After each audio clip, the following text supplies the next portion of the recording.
भीम, मैं मेवालाल। साथियों, आज मैं जो पूरे देश में राजनीति चल रही है, उसमें बहुजन समाज पार्टी, जिसको पूरे देश में कहा जा रहा था कि राष्ट्रीय पार्टी है, और पूरे देश में बाबा साहब को अगर कोई सही मायने में उनको जो मानने वाली पार्टी माना जाता है तो बहुजन समाज पार्टी कही जाती है। और विचारधारा ही बाबा साहब का के नाम पर बहुजन समाज पार्टी।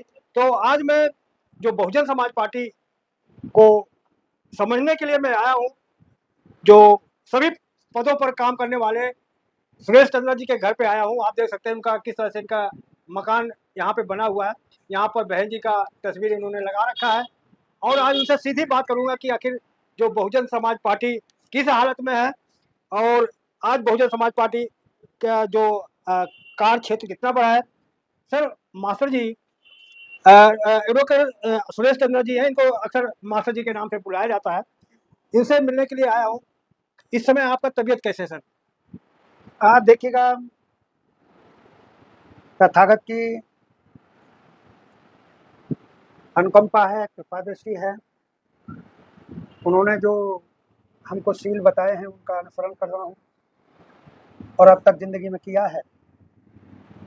चारित्रिक जो अपना व्यवहार है वो पंचशील के आधार पर है, और बाबा साहिब का दिया हुआ ज्ञान विज्ञान उनके संविधान के माध्यम से, उनके द्वारा लिखे हुए वॉल्यूम के माध्यम से, उनके द्वारा लिखे हुए जो पुस्तकें लिखी हैं उन्होंने अपनी लाइफ में, उनके अध्ययन के माध्यम से, और यहाँ तक कि बुद्धा और उनका धम्म, उसके पाठन करने के आधार पर मैं लगभग, फिर कहीं रोगों को भी कहीं समय नहीं मिलता है, चूँकि मैं उनमें लगा रहता हूँ, तो रोग ढूँढते रहते हैं।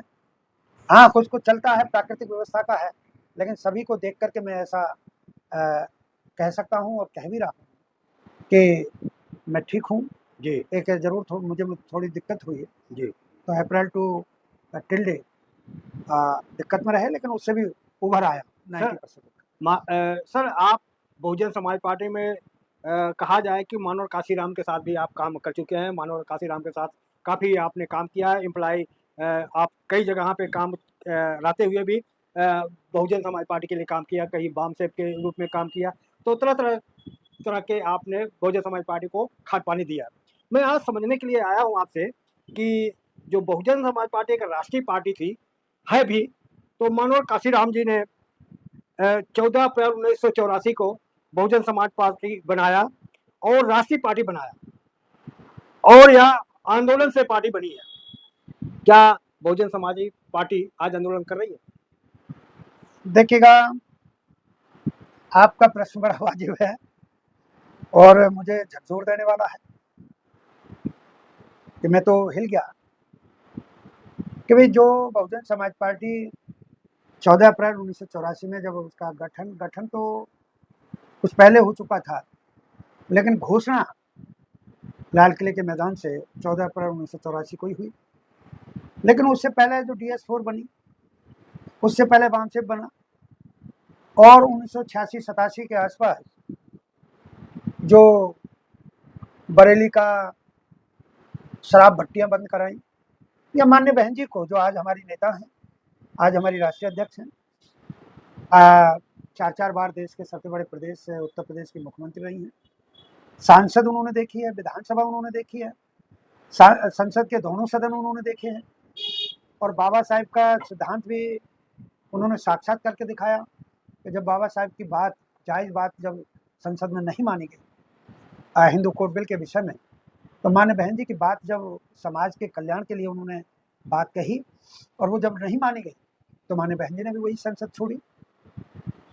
तो इतना संघर्ष करने के बाद कहीं हम राष्ट्रीय स्तर का दर्जा हासिल कर पाए, और मान्यवर कांशीराम साहब के ही समय में मान्य बहन जी की लीडरशिप, साहब की भी लीडरशिप, उन दोनों के नेतृत्व में हमारे जैसे अनेक अनेक लोग, हजारों लोग पूरे प्रदेश पर, और अगर मैं पूरे देश पर, और अगर मैं कह दूं तो कार्यकर्ता लाखों की तादाद में जो हमारे पास थे, आज आपके शब्दों का उत्तर देते वक्त घबराहट तो होती है कि हमारे ऊपर चुनाव आयोग वार कर रहा है कि भाई आपका राष्ट्रीय जो दर्जा है वो नहीं छोड़ेंगे, आपका वोट परसेंटेज गिर गया है, आपके पास सांसद कोई नहीं है। अब आप कहेंगे कि सांसद तो हैं, राज्यसभा के सांसद हमारे नेता रामजी गौतम साहब हैं, लेकिन शायद उनकी 1 साल या 6 महीने बाकी है टेन्योर, या 1.5 साल भी हो सकता है। आफ्टर दैट तो मेरे पास कुछ नहीं है। और आज की डेट में एक मेरे पास विधायक है बलिया से। तो वास्तव में आपका चिंता बड़ा झकझोर देने वाला है कि कहीं ना कहीं मेरे पार्ट पर, मान्य बहन जी के पार्ट पर नहीं, मान्य बहन जी तो वहां से ठीक ठीक संदेश दे करके भेजती हैं। या तो मैं अपनी नालायकी से मान्य बहन जी के संदेश को पूर्णतः समझ नहीं पाता हूं, या मैंने मान्य बहन जी के सिद्धांतों को मानने से इनकार की भावना बना ली है। मान्य बहन जी का कसूर नहीं है, अगर कसूर है तो मेरे जैसे जो नालायक के कहीं पदाधिकारी हैं उनका कसूर है। मान्य बहन जी ने कोई दल की बात, बल की बात, इधर उधर ले जाने की बात कही हो और आपकी जानकारी में हो तो बताओ। अब मान्य बहन जी ने प्रदेश अध्यक्ष बनाया, अगर वो काम नहीं कर रहा है, सिद्धांतों पर काम नहीं कर रहा है, कहीं बोल नहीं पाता है, तो इसमें मान्य बहन जी का कसूर नहीं है। मान्य बहन जी के सामने जो पेश किया गया, मान्य बहन जी ने वो स्वीकार कर लिया। तो जब मान्य बहन जी मेरे कहे हुए को स्वीकार कर लेती हैं, तो फिर जिसके लिए मैंने कहा मान्य बहन जी को, उसको भी मान्य बहन जी को स्वीकार कर लेना चाहिए। मान्य बहन जी के सिद्धांतों को स्वीकार करना चाहिए, उनकी तरह मेहनत करनी चाहिए। और जैसे मैंने ताकत लगाई कि बहन जी ये बहुत अच्छा आदमी रहेगा। मेरे प्रश्नों का उत्तर नहीं आ रहा आपका। जी जी जी, मैं ये कर रहा हूँ कि क्या आज आंदोलन पार्टी कर रही है, देखिएगा, जो कि पार्टी आंदोलन से निकली हुई है? हाँ देखिएगा, जो हमारी विचारधारा है उसके प्रचारण प्रसारण में तो कहीं कोई कमी नहीं है, लेकिन जो डिमोन्स्ट्रेशन होते हैं जिसको आप आंदोलन कह रहे हैं, उसमें जरूर एक गिरावट है, मुझे ये स्वीकारना होगा आपकी बात। क्योंकि जैसे अभी हाल में दिल्ली में झुग्गियां तोड़ी गई, जय सलम तोड़े गए, मान्य बहन जी ने उसको अपने व्याख्यान में इनको चेताया है, को बीजेपी को, और जिनकी भी सरकारें नहीं है उनको भी। तो जहां साहब का नारा था, हमारा नारा था कि जहां झुग्गी वही मकान सबको देंगे कांशीराम, ये जो नारा था, जो सरकार जमीनी है, जमीन वो जमीन हमारी है, जो जमीन सरकारी है वो जमीन हमारी है, क्योंकि कांशीराम साहब ने ऐसे अध्ययन करके समाज के सामने ला करके दे दिए कि इस देश में 1/3 जमीन पर खेतीबाड़ी होती है, 1/3 जमीन ऐसे ही कल्लर बंजर भूमि के रूप में पड़ी है, 1/3 जमीन पर जंगलात है, जंगल वन है। तो उस जमीन पर जो खाली पड़ी है, और जो दिल्ली में भी जहां पूरे देश के रिफ्यूजी आते हैं, शरणार्थी आते हैं, उन लोगों का दिल्ली की जमीन पर पूर्णतः हक बनता है। अब वहां आंदोलन के लिए जब बात कही गई तो कहीं से इस तरह की सूचना आई, सही है गलत है वो अलग बात है, कि क्या आज लोग उतने इकट्ठा हो जाएंगे प्रदर्शन लाए। तो इसका मतलब हुआ कि शक होने लगा है, डर लगने लगा है कि क्या इतने लोग हो जाएंगे जो हम डेमोन्स्ट्रेशन कर सकें। तो ये तो मेरे जैसे जो पदाधिकारी हैं उनके लिए गैरत की बात है, मान्य बहन जी की मेहनत पर पानी फिरने वाली बात है, मान्यवर कांशीराम साहब की मेहनत पर पानी फिरने वाली बात है। ये तो मैं बड़ा साधारण शब्दों में बात कर रहा हूँ, नहीं तो इससे ज़्यादा बड़ी लानत की बात और कोई होगी नहीं, बेशर्मी की बात कोई और होगी नहीं। ये जब मैं नेता होते हुए प्रदेश का, और मैं जब ये कहने लगूँ कि क्या लोग इकट्ठे हो जाएंगे, इसका मतलब मुझे डर है कि लोग इकट्ठा नहीं, तो इस डर को कौन निकालेगा?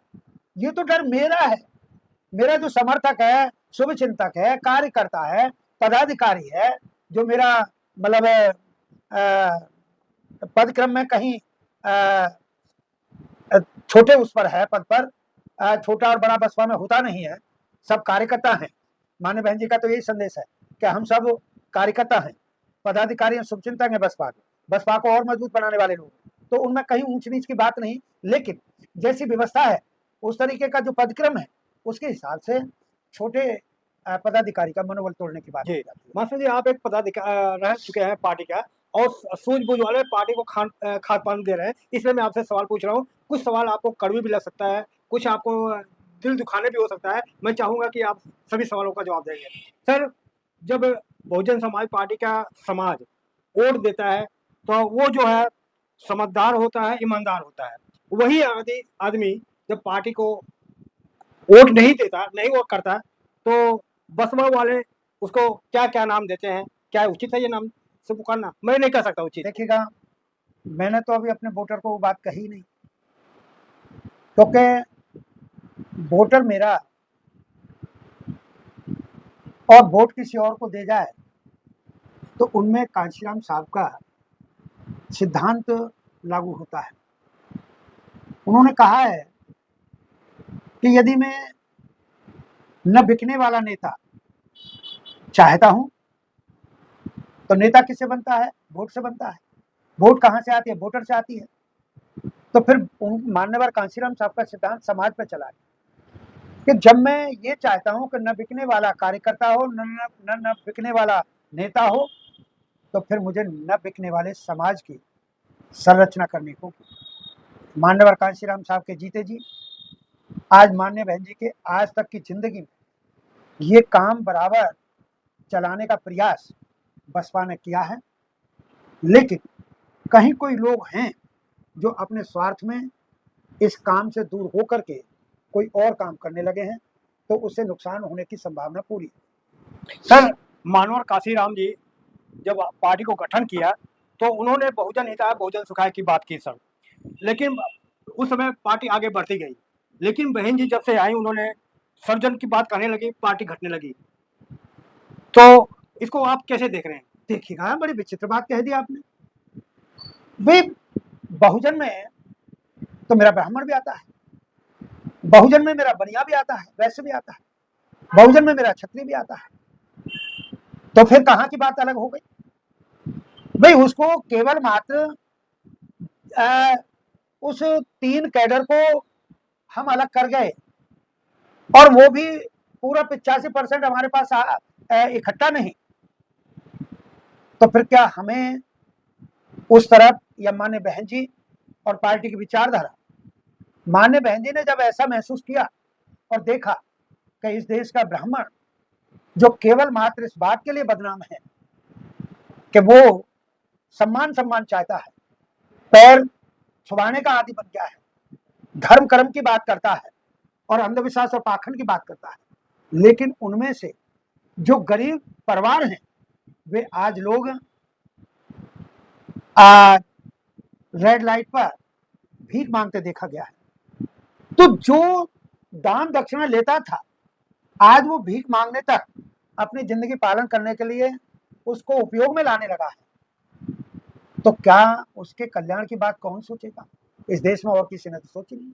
इतनी सरकारें बनी हैं इस देश में, देश की आजादी होने के बाद और संविधान लागू होने के बाद, तो मान्य बहन जी तो धन्य है कि उन्होंने कम से कम वो जो उनमें भी जो गरीब तबका है उसके बाद बाकी तो अपना निश्चिंत है, उनके लिए तो उन्होंने नहीं कहा है। उन्होंने यही कहा है कि सर्व समाज में मेरा ब्राह्मण समाज जो पूजा का पात्र माना गया था उसको रेड लाइट पर भीख मांगते देखा गया है, तो उसके कल्याण की बात बहुजन समाज पार्टी सोचती है, हम सोचते हैं और उसका हित करेंगे और किया है जी। ठीक उसी प्रकार जो वैश्य वर्ग इस देश में इस काम के लिए बदनाम था कि 82% समाज का पैसा केवल 18% बनिया के पास है, लेकिन उनमें आज